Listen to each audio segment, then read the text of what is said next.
You're listening to a podcast from the Finnish Football Show.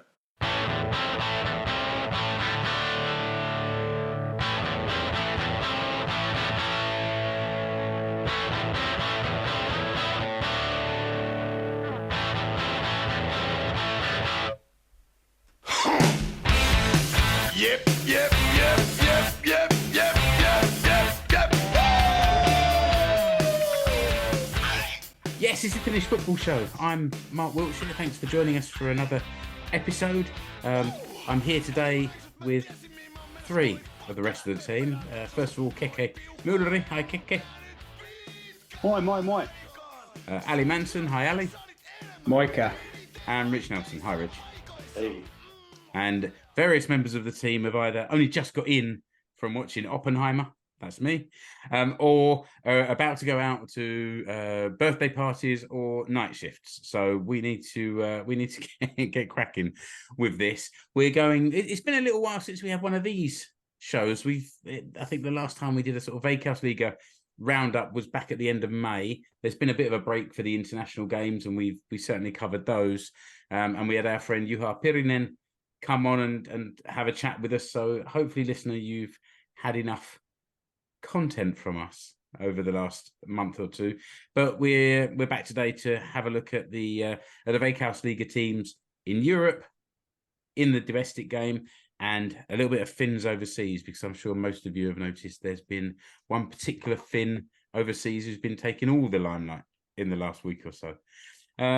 So if the referee's ready, I think he is, then let's get on with the first section, and we'll start by looking at the Finnish teams in Europe. Ali's the one who's got a note from his mum to leave early today, so we're going to start by looking at HJK or Helsinki in Europe. And Ali, they've been winning a bit. Yeah, it was kind of, I wouldn't say necessarily unexpected on Tuesday, but the odds were definitely stacked against HJK to beat Molde on Tuesday night in Helsinki. The previous week, they scraped through away to the Northern Irish team, Larne. I managed to stream that game from one of the northernmost points in Europe in northern Norway. Don't know how we managed to got a stream, but we found a way. I'd say I think HJK did enough to get through that game against Larne. And then, as we said earlier, matched up against Molde from Norway, much harder test. And I was at the game on Tuesday. Really good atmosphere, just over 8,000 inside the Bolt Arena. Really good atmosphere. And of course, you hope that, HJK will put in a good performance, but I was expecting Molde to have more of the ball, and that's exactly what they did. HJK played like the away team or the underdog. But saying that, HJK created maybe more of the clear-cut chances. And particularly around the 25th minute mark when HJK finally got that goal, I would say it was definitely on the balance of play, quite deserved. And the goal, I would say, again, long ball over the top. And the thing that I know we sort of all realise it when we're watching players live. We often say, I didn't realise how quick they were. And Topi Keskinen is certainly a really good example of that. He was absolutely rapid on Tuesday night. And I have seen him before, but I had never realised how quick he was. And, for that goal, the ball over the top, and I was sort of right behind it, sort of further away. And when the ball went over the top, you sort of like, he's not getting that. The defender's got it, but he managed to get ahead of him. And then you think, oh, go on, son, go on. And he sort of took the ball 20, 25 yards and slotted it past the keeper. And as I said earlier, it wasn't against the run of play at all. They went in 1-0 up at half time and probably could have had a second as well. Because HJK are in a fairly sort of indifferent run at the moment, are they? I mean, across all games, Veikkausliiga will come to a bit more detail, but there's no real consistency. No, I mean, I had the so I've got the results in front of me, apart from the 2 goals that they scored in Northern Ireland last week, which of course went to extra time, they've only scored once in 2 months. So there's quite a few 1-1s, 1-0s, 0-0s, 2-1s against away to Lahti, but then it's 1-1, 1-1, 1-0 loss, 1-0 win, the 2-2, 1-0 last Saturday against Ilves, and 1-0 against Mulder. So yeah, I seem to be repeating myself a lot on this podcast about needing a goal scorer. And so let's hope that having won on Tuesday, you're in for a defeat on Saturday against AC Oulu. Again, we'll get to that. We'll get to that a bit more shortly. Rich, the other teams in Europe are playing in the Conference League, and in the first qualifying round, there was Honka against Tobol Kostane, and also Haka against, I knew I'd lose Crusaders, of course, from Northern Ireland. There's a real theme of Finland versus Northern Ireland in this year's European competitions. But those 2 teams both went out in the first round. So Honka lost the first leg 2-1 away to Tobol. And then they drew the second leg 0-0. And it's difficult because with that, I mean, Honka last year were really, I wouldn't say they were likely to win the title, but they really gave it a 3-horse race last year. And then their 2 best players got taken away, and that's kind of it. That's how most of the Veikkausliiga seems to work. You get a team who have a run like that, and that happens. And then Haka, they drew the first leg with Crusaders 2-2 and lost the away leg in Northern Ireland. They're currently bottom of the Veikkausliiga. I mean, it's the kind of thing that we were doom-mongering for most of last season, in that if you take away Leo, who scored 24 goals or something like that, behind that, there's not really a lot. I mean, the year before, they were solid and unspectacular, but they weren't that bad. This year, they've been dreadful.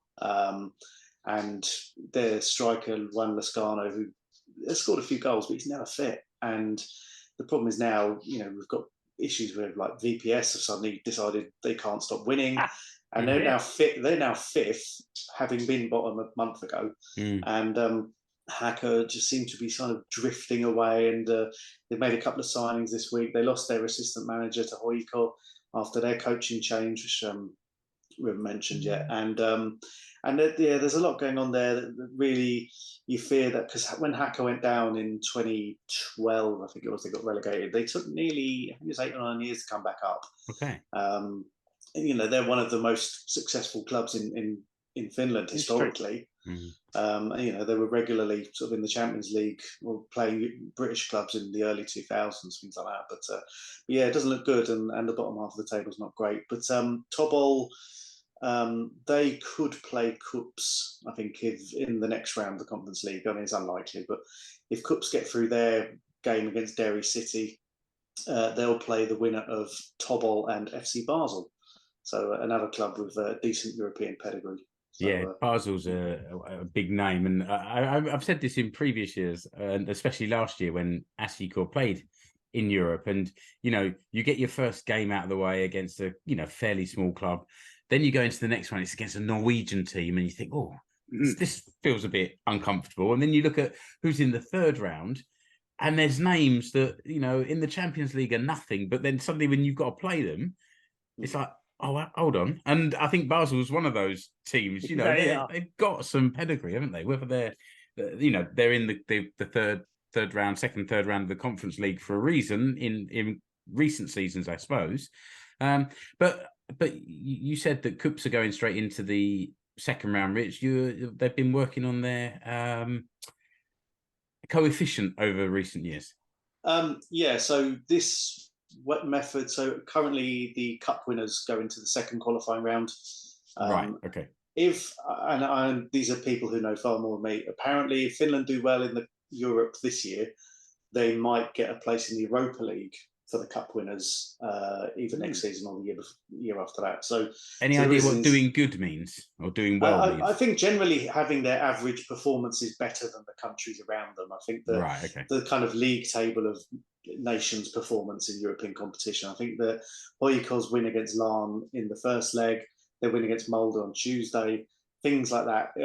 They all had various coefficient points and stuff like that. So if HJK, and again, if they get through this game against Molde, they're guaranteed at least group stage action in one of the 3 tournaments. So so that's great for them. KuPS, who knows? I mean, they've had a couple of good runs over the last 7 or 8 years. So again, that's the sort of stuff really. But then when you've got Haka and Honka turning up and really not doing an awful lot, that's what knocks it. But yeah, I mean, it's good to see HJK doing well. Molde battered KuPS 3 years ago in the Champions League. As my friend Adam referred to it as the student dorm sink derby when Molde beat KuPS. But yeah, it was I mean, it was impressive to see it. I think if HJK get through that, they play the winner of Hacken and KI from the Faroe Islands. And if they lose, they drop into the Europa League. But so it's still big incentive there. I mean, they had a great result after 90 minutes. It's a shame that away goals have been gone away with because Molde didn't get any. And again, how are you feeling about the KuPS game tonight? Because again, KuPS's form is a little bit sort of on and off. It's patchy, and we're always loath to talk about the administrative failures of Finnish clubs, but KuPS either forgot or left it too late to apply for visas for 3 of their starting 11. And basically, 3 of their African defenders needed visas to play in the UK, and there was, and as actually Larry mentioned, that AC Oulu had a similar problem a while back, where the visas take so long to play in the UK that you have to basically apply before you're playing there. Is this kind of post-Brexit, or has it been like this? I think it's pre-Brexit, although Brexit's probably slowed it down. But I think it's a pre-Brexit thing. But because their African players need specific visas to travel into the UK, and they weren't done in time, they didn't travel. So so they've put a slightly makeshift defence out, and the game kicks off in about 25 minutes as we're recording. So we'll see how that goes. But it's a tough one, and the form's not been great. And I don't watch a lot of Irish football, so because Derry, they're Northern Irish, but they play in the Irish League. So. Is that right? Okay. Yes. All right. So anyway, Finland versus Ireland continues tonight. And next week, obviously, in the second leg. So we'll see how that pans out. Keke? Yeah, I was just going to say just a couple of points.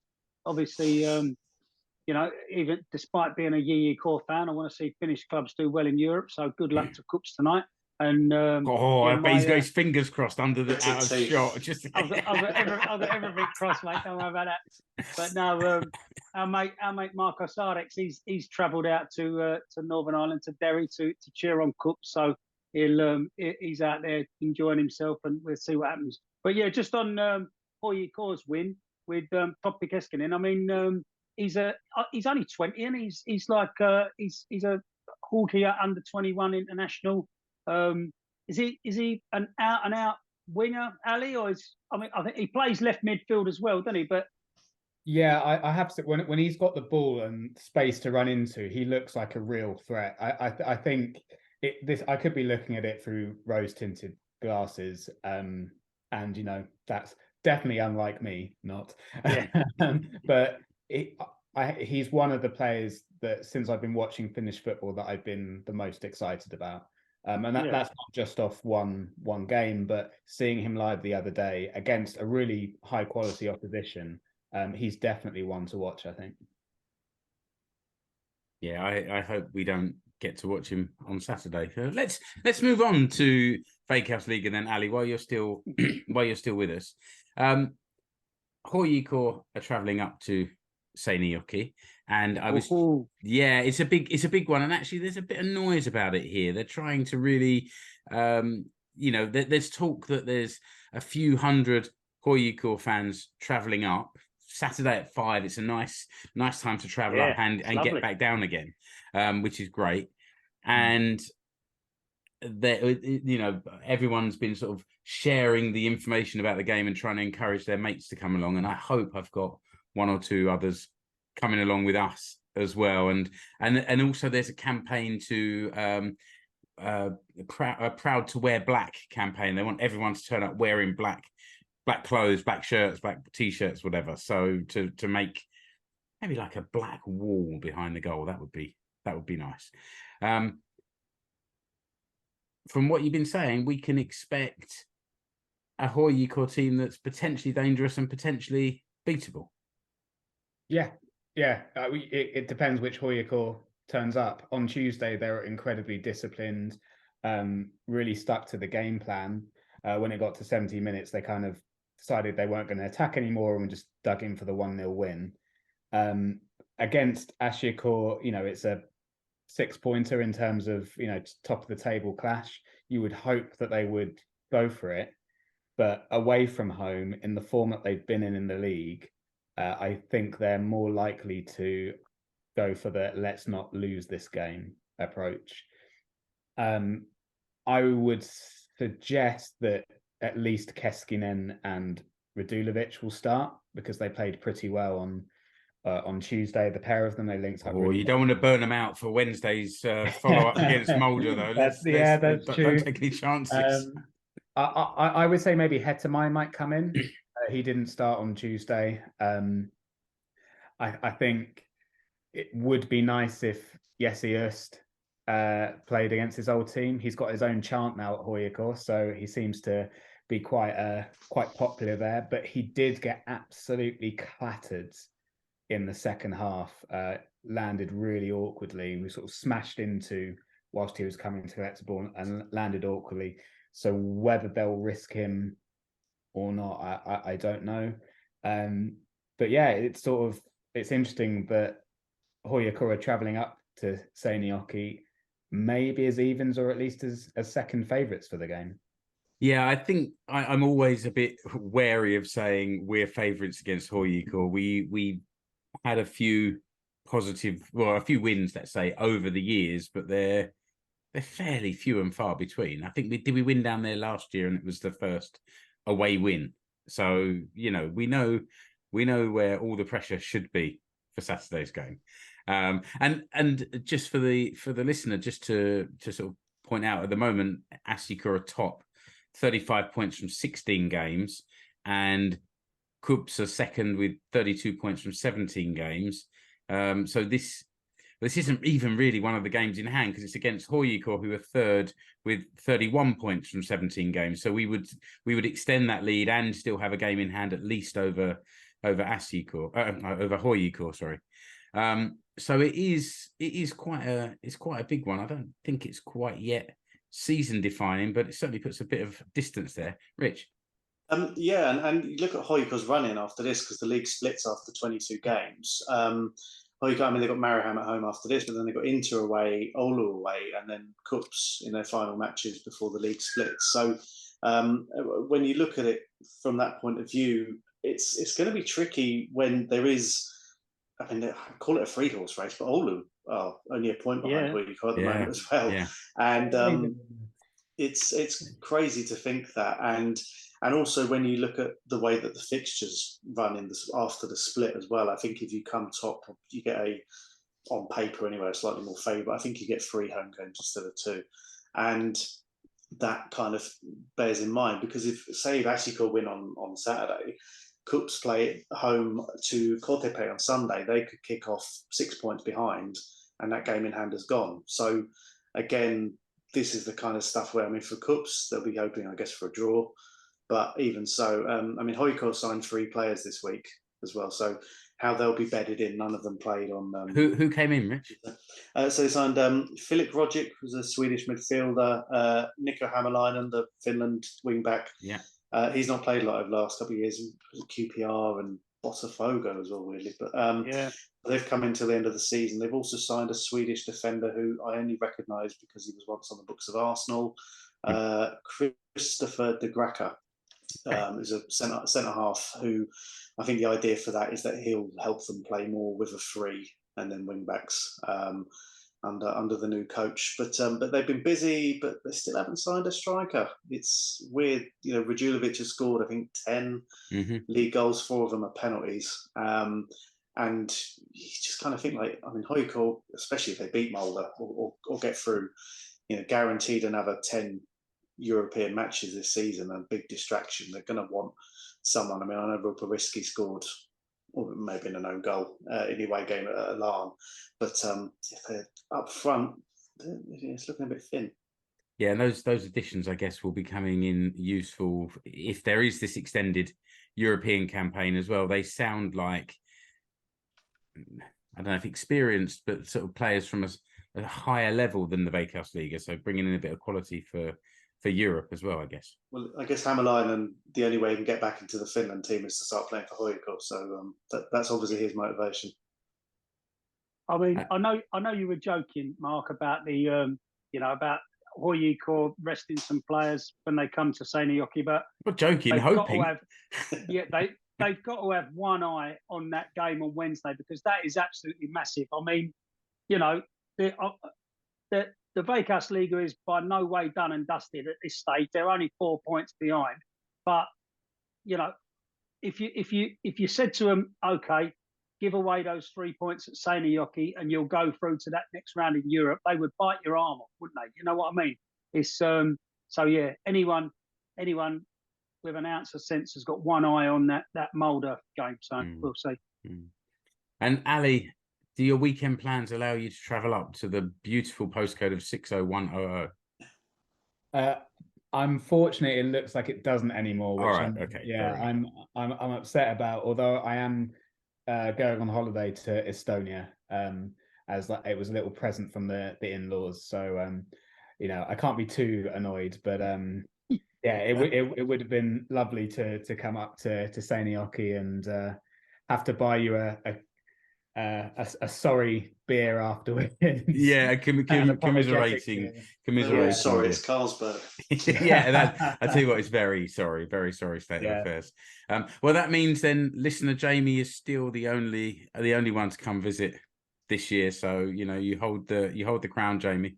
And Ali, if you need it, there's a bed up here. If you do make it up here, we'll have there will be another proper time, night out. Sure. Yeah, for sure. All right.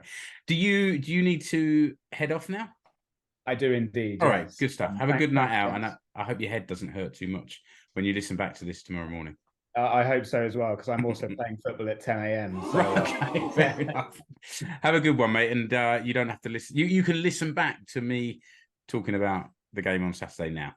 Absolutely, it sounds good to me. All right, take care. Cheers. Cheers, Alex.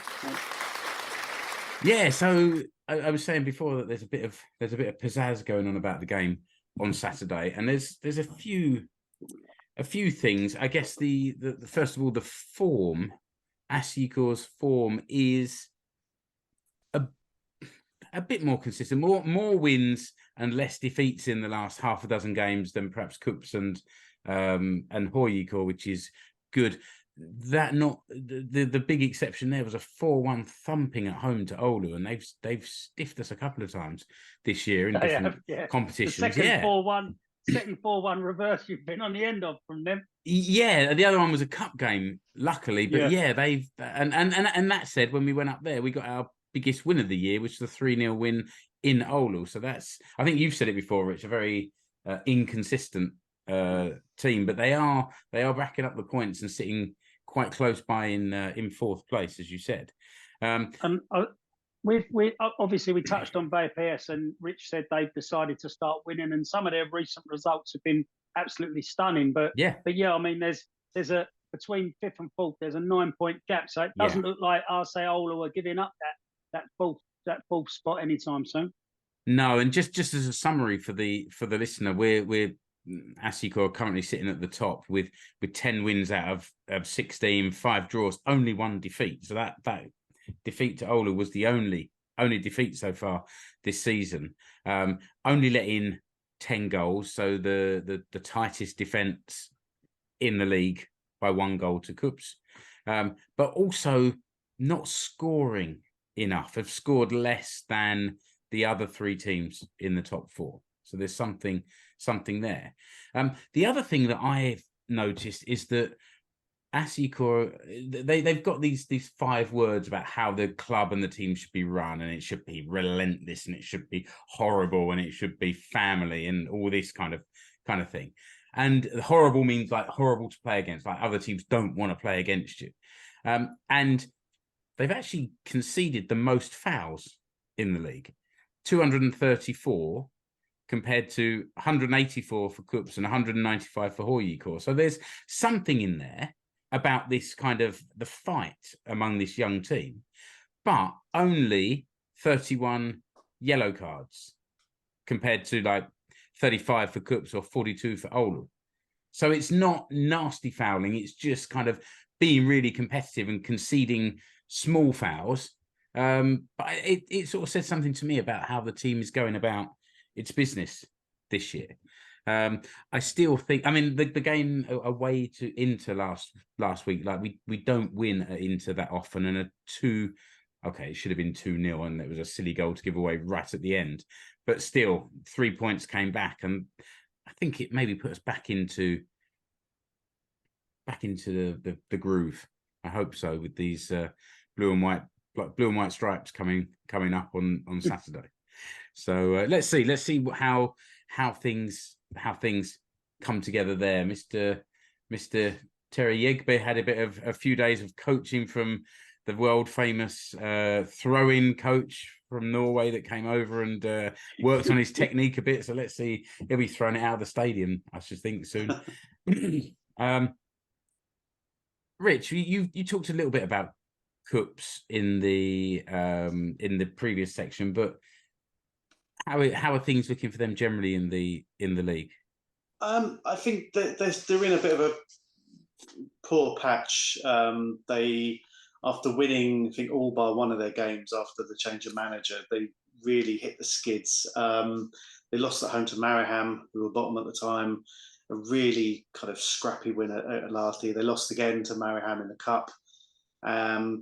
They lost at home to VPS after having their central defender sent off after 15 seconds.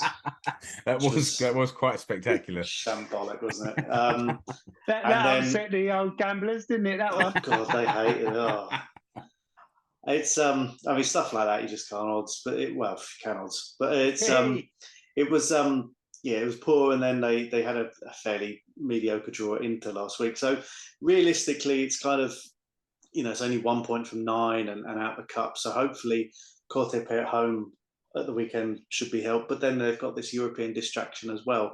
They have signed a couple of forwards, which they'd be crying out for, absolutely crying out for. So Jake Jervis, who was at AC Oulu for a couple of years and did pretty well.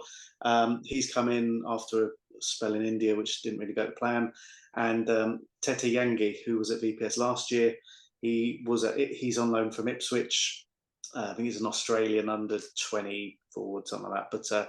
But he scored, I think, 10 goals last year, and had quite a few assists as well. And he's really quick. One thing that KuPS missed from last year was when they lost Vauren and Ikaunieks, was that kind of finishing touch. And they've done okay to get as far as they have, but they've actually got people with last year anyway really good goal scoring pedigree. How they settle in, don't know, but it's that was what needed to be done. There's still no word yet on whether Urho Nisilo is going to remain. I think there were negotiations. His contract's up at the end of July. They were hoping to extend that till at least the end of the season, but I mean, at his age, I don't know. He's not really that much of a draw for foreign teams now. I think he's 26, nearly 27. So it's difficult for him. But I think if he stays for the rest of the year, KuPS have got a really good go at this. But yeah, after a really good run, it's been pretty tricky over the last couple of weeks. Just looking at the team for KuPS game tonight, and Yengi's starting, and Jervis is on the bench. So it's not a bad person to be able to bring off the bench and shake things up a bit up there. Yeah, I mean, he got a hat-trick for AC Oulu against Flora last year. So again, that's a pedigree that's good to have. And I think now with if they can get through again to the next round of the Conference League, I mean, they'll likely play Basel, so that'll be tough and an experience. But yeah, I mean, the league's really where it's at. And after the run they had, and with HJK dropping points, AC Oulu doing as well as they are, but still, thinking that there's still potential there for 3 or potentially 4 horse race. And you don't really want to get left out before the split. Keke, talk to us about go on. Sorry, Keke, go on. I was just going to say to Rich, how's Nisola's form been since he's come back in, Rich? Has he settled back in straight away, or? Because I think when he came in, he wasn't really match fit, and it was just sort of fortunate timing, really, that his starting to get into the side was at the time that Honka came in. So it was kind of double-edged sword, really. They both came in at the same time, and that was really when KuPS' performance and results picked up. He's still been playing well, but I think they've just been missing a goal scorer and stupid stuff like that, red card. I mean, how do you plan for that? But yeah, he's been playing really well, and I was surprised he wasn't in the squad for the last round of Finland games. So again, potential if he stays, and the next internationals are in September, then if he keeps playing the way he is, I don't see why he shouldn't be in consideration. He was terrific for the national team a year or 2 years ago. Like he was not out of place there at all.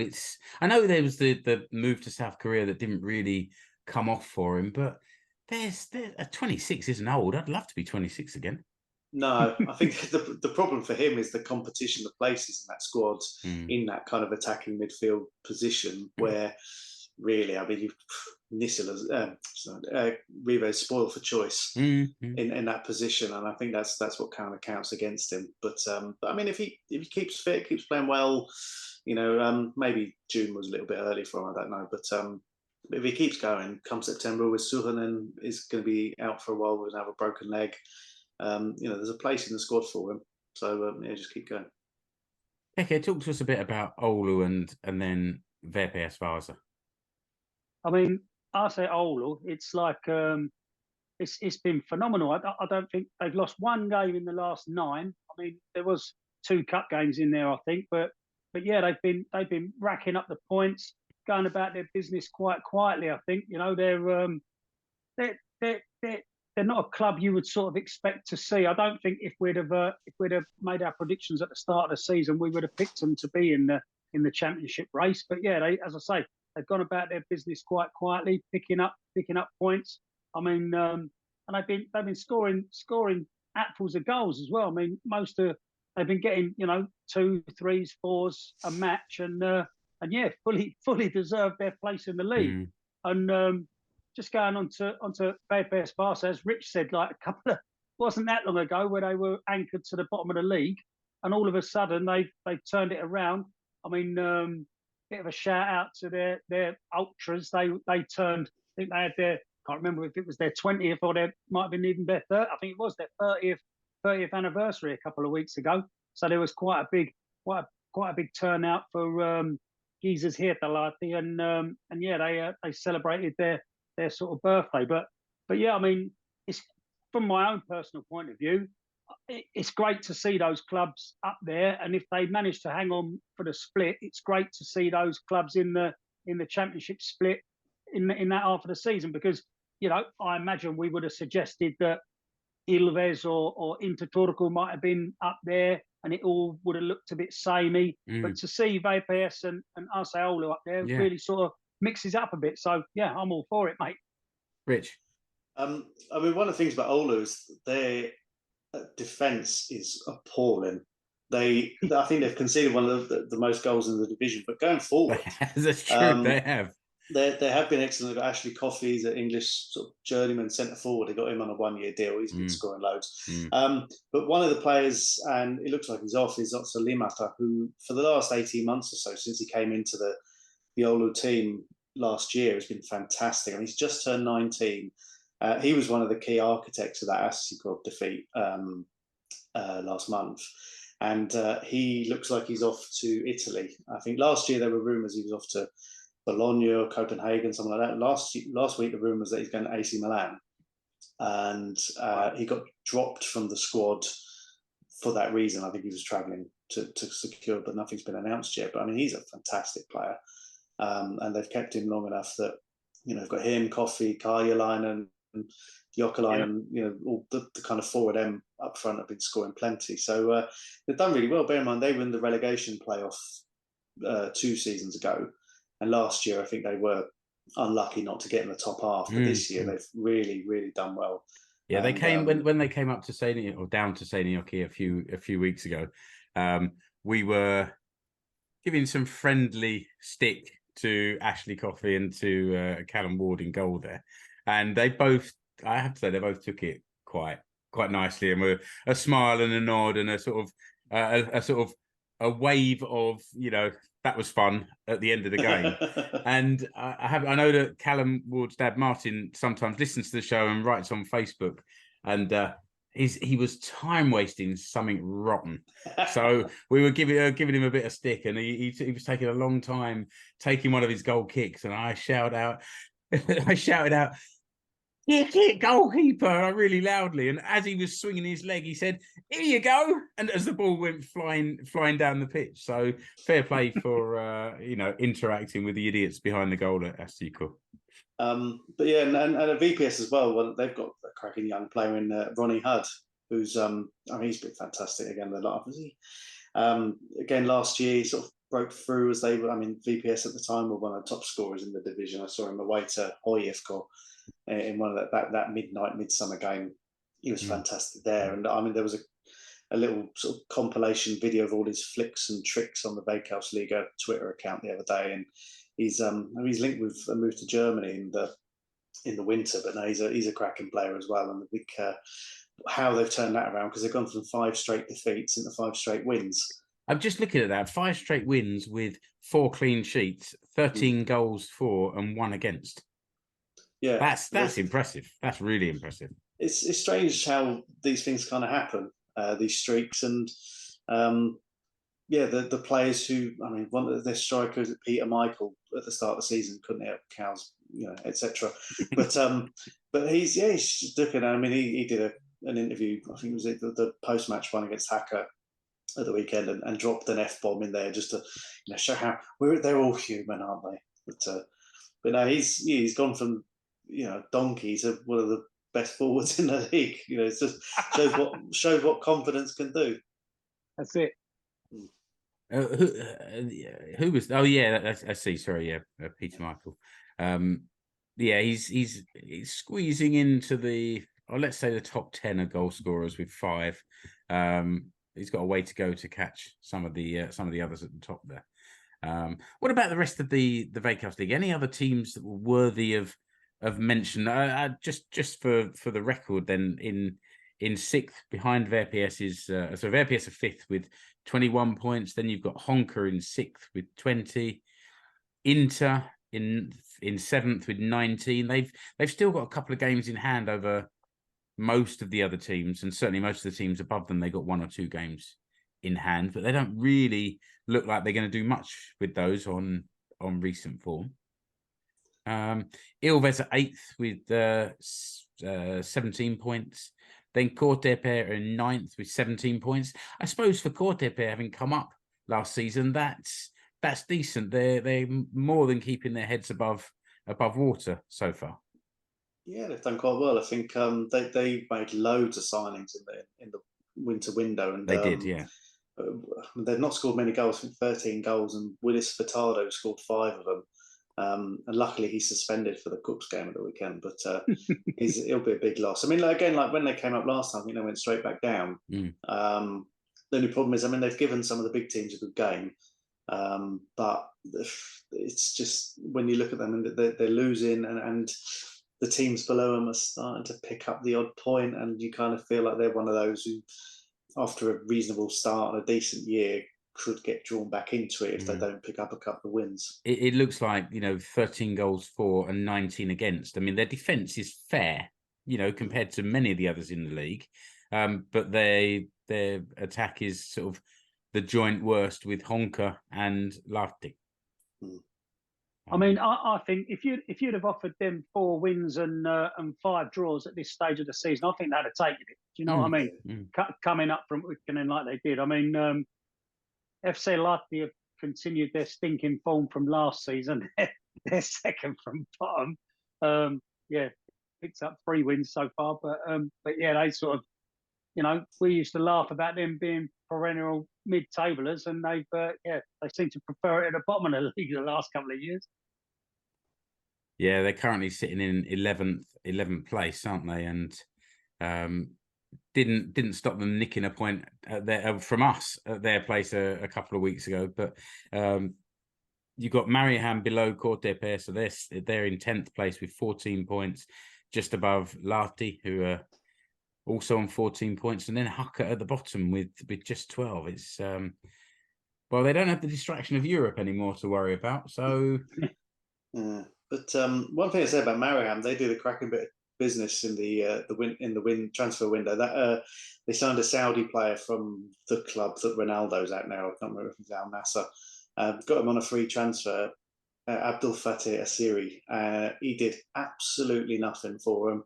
I think he played a couple of games in the cup and a couple of sub appearances, and they sold him back to Saudi for a six-figure sum, which I think will just about cover their main sponsor. Got their operating costs. Well, he got a speeding fine of about 120,000 euros in the spring because he's so minted.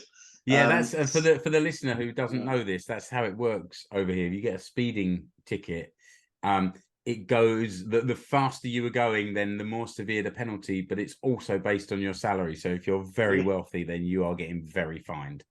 Yeah. So his transfer fee, I don't know the exact sum, but I'm aware it's of six figures anyway. So I'm sure we're not suggesting that funds from the club go to pay somebody's speeding fine. I don't know. Who knows? But it's nice to know that the Saudi dollars are also impacting Finnish football as well. We're not missing out.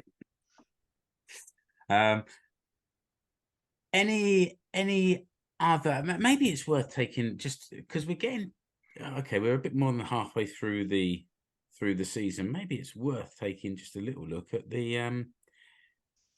Ukkonen and what's going on below. Don't want to talk about it. do you not, Keke? I think there might be something to say about this. If I could just I could just find it on my. I'll tell you something exciting. My mate Eero Markkanen has finally found a home he's happy at, and he's banging in goals for Nistan. So right, yeah. So that's something to smile about. But we all got a bit upset with him when he scored a penalty past Yi Kor and seemed to celebrate wildly. Apparently, it was a personal joke between him and our goalie Ville Valve. But try and say that again. But yeah, it's nice to see Eero with a smile on his face and a moustache as well. But yeah, Yi Kor finding it tough back in the second tier, mate. It's we've only picked up 2 wins from 16, and we're second from bottom. So, is that just resources, Keke? I mean, yeah, it's they're skint, aren't they? So there's a lot of young players. Most of the players have come up through the juniors. I mean, it'll be an experience for them. I'm heading to Finland to Jyväskylä myself in a couple of weeks, and I'll manage to drop in on 2 home games. So I'm looking forward to that. But nice. But yeah, it's just a struggle. I mean, I've mentioned it before a long time ago, but for a city the size of Jyväskylä not to have a top division football team and the sort of pool of resources to put behind that is a bit of a travesty in my opinion. But yeah, they're, it'll be an experience for those young players in the second tier, and we'll see how we go. But yeah, I was expecting a little bit more from HJK in Ukkonen. They're currently sat mid-table in 6th. Skin and all. Yeah, they are. That's another the problem. annual share issue. Yeah. Yeah.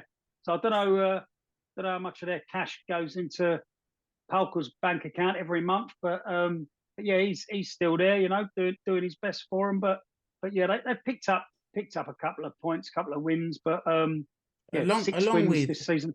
Along with Yiikor, you've explained the struggles there, but there's a few other former Veikkausliiga clubs kind of just languishing, aren't they? Like TPS and Turku, okay, they're 5th, but they're way off the sort of potential promotion places.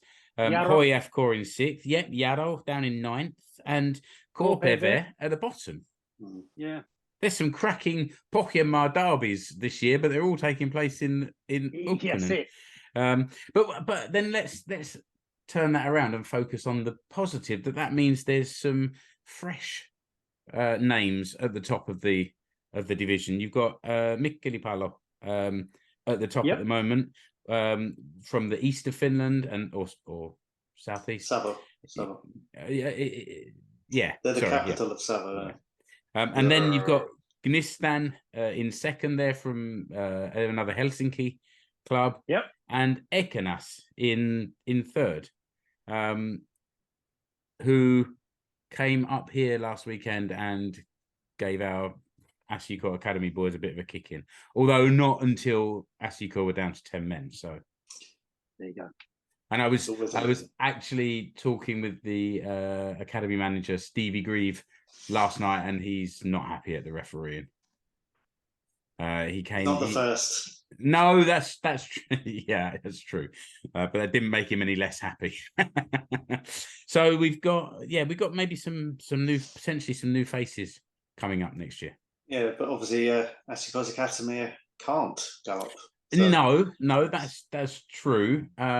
But what and I think if you go a division lower, the kind of Academy 2 is pushing their way up to, as high as they can. I think they're in Kolmonen, so they would be trying to get into one of the Kakkonen divisions, and that's the aim of the club, is to have these 3 teams competitive at the top. A club of the in each division. Yeah, basically, but the strategy being, let's give these players a pathway where it's not a huge jump up into each team. And I've had some stick over the years for the way HJK has done its things. I've been critical of it, but you have to say the strategy that's been worked on maybe in the last couple of years is really seems to be starting to make a difference. So well done, HJK. You can sugarcoat it all you like, mate. You're not having it, are you?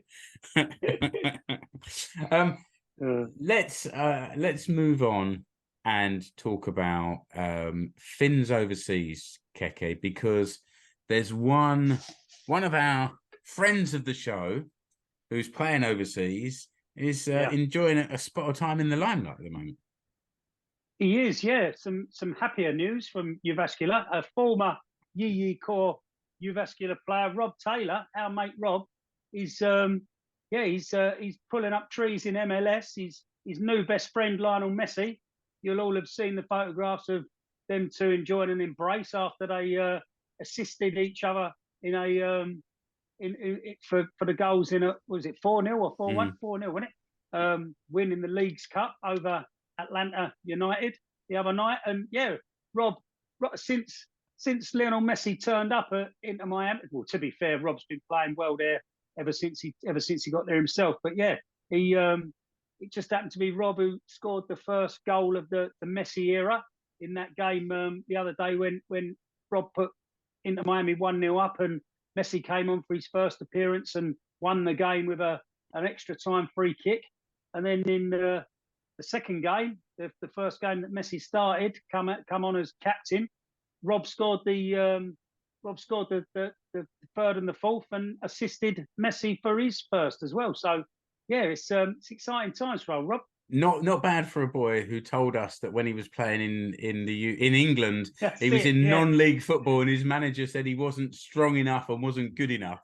And and he told us this story 2 years ago, which was just after the Euros or around the time of the Euros, and we sort of laughed and said, "Oh well, you've had the last laugh. You're now playing in the Euros for your country," and he sort of profile-wise stepped it up again. Now you're right, Keke. He's been playing well for a while. It's just now the entire world is looking at him. Exactly. Yeah, he's all over all the papers in every nation. He's getting the recognition that his hard work deserves, in my opinion. But fair play to Rob. He's gone global, mate. I mean, it's when you look at how that club is, and you think they brought in Messi, they brought in Busquets, they've changed the manager to basically. I mean, getting rid of Phil Neville's an obvious thing, but they brought in their former Argentina and Barcelona manager as well. And now Rob Taylor is the kind of key to. I mean, I called him Finnish yesterday.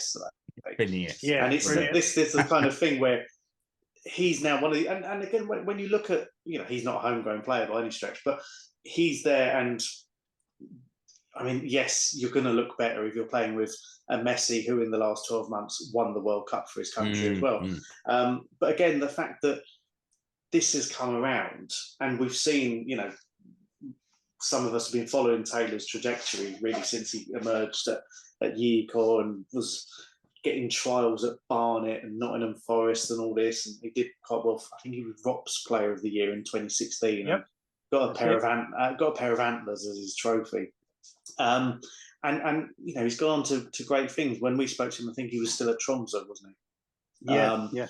And it's nice to see. I mean, we've talked about the players doing it in the big leagues, Pukki, Hradetsky, players like that. But yes, MLS isn't that same caliber, but he's playing with possibly the best player of all time, and he's making him look good. And yes, it's going to be difficult to translate that when you're playing Kazakhstan in September. Will he get in the Finland team? But who can take away the confidence that's going to have? He's playing with Messi, Busquets, and all the other decent players they've got. He's playing at that level, and just to see it and to enjoy this moment, because it's not going to last forever. But it was funny on Saturday when he scored the goal in that game, that first goal, and all these fireworks went off. Like it was, it was all ready for Messi to score. He's like, who scored? Taylor. Quality. I mean, it is an old football cliche, but people say you get better by playing with better players. So I mean, and that goal he scored on the volley the other night, it was just an absolute stunner. The fella sort of flicked it over to him, a looped sort of pass over the defender, and Rob just sort of kept his eye on it, smashed it in, and straight in the net, brilliant. But he's as I keep saying, he's got a new best friend. So I don't know if he still wants to hang about with the likes of us. He still follows us on Instagram, doesn't he? It would be nice to see him get, because I don't think he ever really let Finland down when he played for the national team, and new players came through and he got edged out. Maybe there was some injury that kept him out for a while, but he could do that job on the left wing for Finland, and if he's got that confidence, going up and playing against Denmark would be a real asset to have out there. I mean, we've said before, like he might be a victim of the whole wing back scenario. Do you know what I mean? So whereas Rob's an attacking player, Rive seems to like a player who can defend and maybe attack, like wing back style. And don't know, maybe Rob's just not as defensive enough for Rive. But he gets fits in the a 4-3-3 rather than a 3-5-2. I mean, he gets in the squad. He's proud to get in the squad, and whenever called upon, he's ready to do his stuff. So I hope he gets some minutes for the next internationals, mate. Someone just mentioned Teemu Pukki, and he's pitched up in MLS as well. Keke. That's it. And he's joined Robin Ludd. He's joined Robin Ludd at Minnesota United. Scored already. He had a couple of games and then scored on his second or third appearance, I think, in that cracking Northern Lights away shirt that they've got, available for only $129 on their website. But Messi probably gets a cut of that as well. He probably does. Probably right. But I mean, you mentioned the Saudi dollars and all the news that's going around football with all these legends or has-beens, whichever way you want to look at it, disappearing off to Saudi Arabia. I obviously I've got my reasons, but I would much rather watch MLS than the Saudi league. But I mean, I don't blame Pukki for going there. He's probably getting a nice little payday. It's a bit of an experience in the culture. I mean, I think the winters in Minnesota are even heavier than they are in Finland. So, he'll be quite at home up there, I think, in the winter. And he's from the south, isn't he? So the winters down there are a little bit lighter than they are further north as well.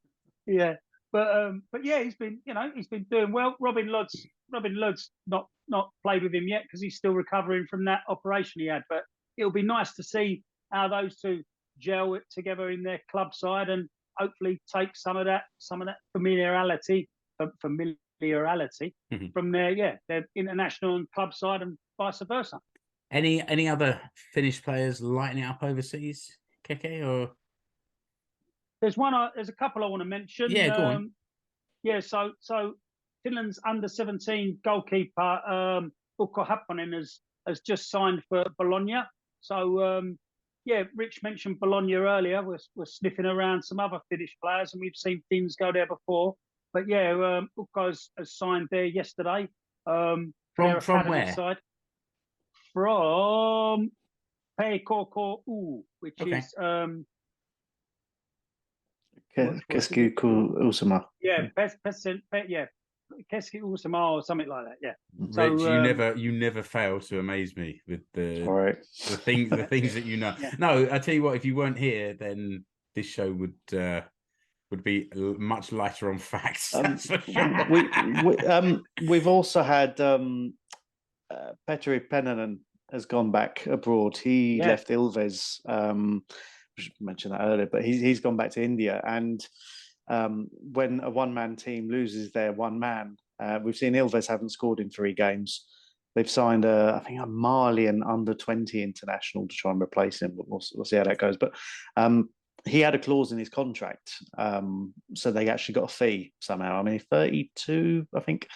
So they got. I mean, to get a fee for a 32-year-old in Finland is a coup in itself. But how they reinvest it, we'll see. But he went to, because when he was the captain when KuPS won the league in 2019, and he went off to Sacramento, I think it was, in the US, and then came back to Ilves and was being like proper, talisman level stuff. I mean, everything went through him, and now he's gone, and we'll see how they get through the end of the season. But he's off to I'm not sure, Hyderabad. I don't know if they're in the Indian Super League or the Pro League or however it works over there. But that's a big loss. But he's gone. I saw Lukas Radetsky's been named as the captain for Leverkusen again this year, so he gets to play with the legend that is Granit Xhaka under Xabi Alonso. So there you go. Doing well. A friend of mine works for the Athletic and went off to their training camp this week and was glowing.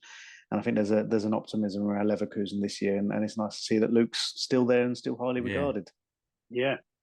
Staying on the goalkeeper theme, William Sinisalo has joined Exeter City on a season-long loan from Aston Villa.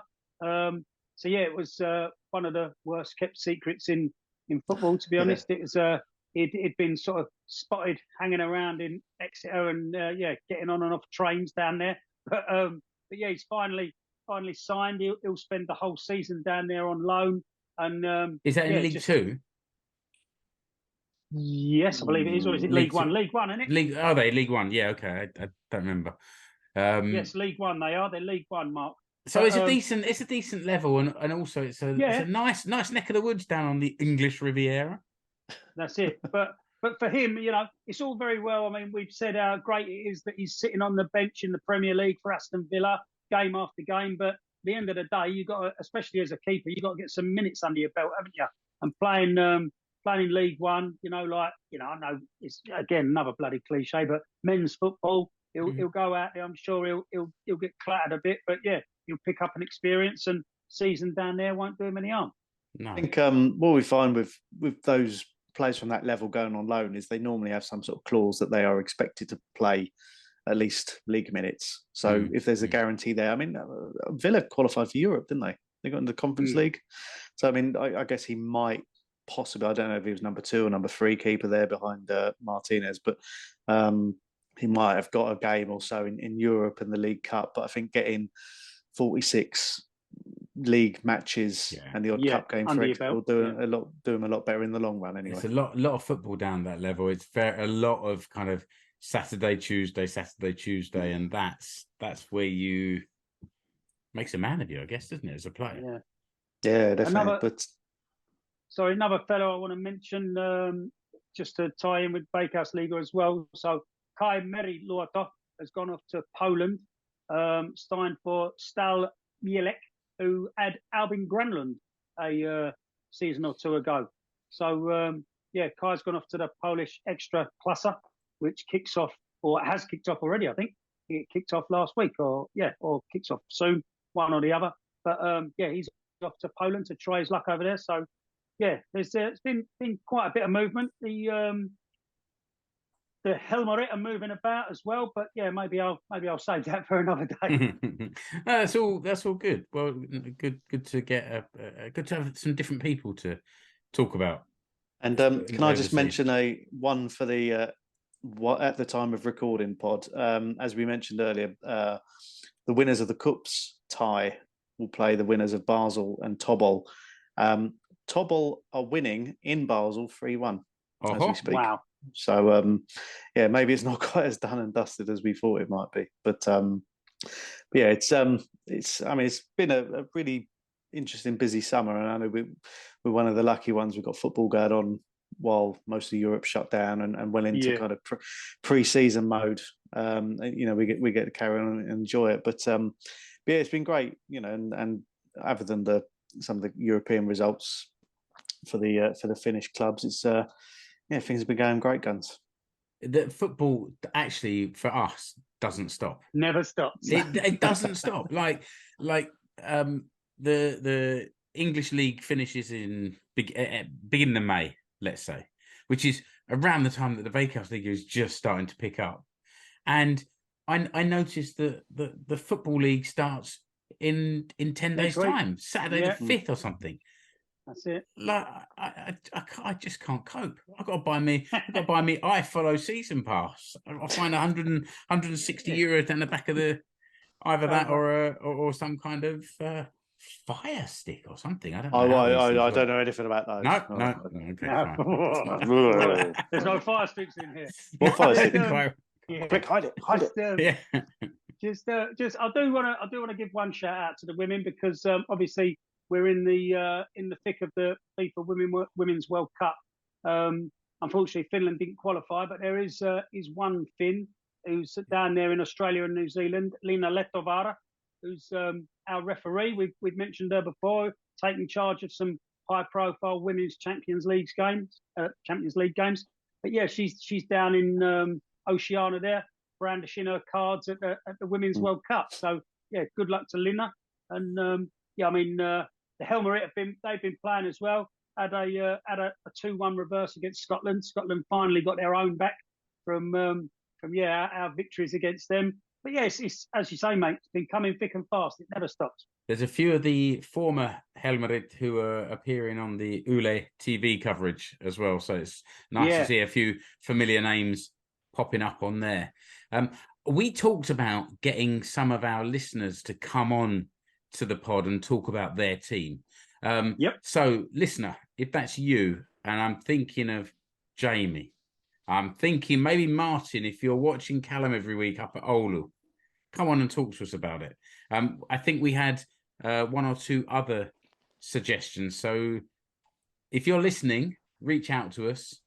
You know where we are on social media, and if you don't, it's coming up in the end credits. Come find us and send us a message, and we will start reaching out to people. So Jamie, you can come and tell us how life feels sitting there in 8th position with your talisman gone.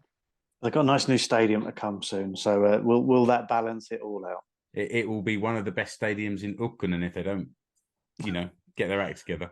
Yeah, but we're relying on other teams to start going on winning runs. Oh, this is true. Yeah, there are seemingly worse teams around.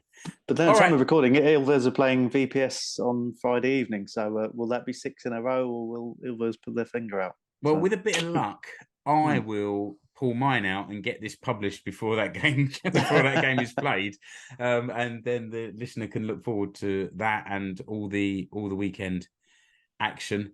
But I reckon that's it for another show. We should get back together, I guess, maybe middle of August, around while there's still a few games of the regular season to go, and we can look back on the remaining European games that are still around. But until then, Keke, thanks for joining. Kiitos, näkemiin. And Rich, good to see you. Thanks a lot. Hey. And listener, thanks for listening or watching or whatever you do. We'll see you next time on the Finnish Football Show. You've been listening to the Finnish Football Show. You can find us online at finishfootballshow.com. Remember to subscribe to the show wherever you're listening or watching. You can follow the Finnish Football Show page and group on Facebook and also on Instagram. See the links in the episode description. You can also connect with the 5 hosts on Twitter, @Explore Finland, @FC Suomi, @Escape to Suomi, @Keke and @Mano99. Links to the Finnish Football Show merch stores are also in the episode description.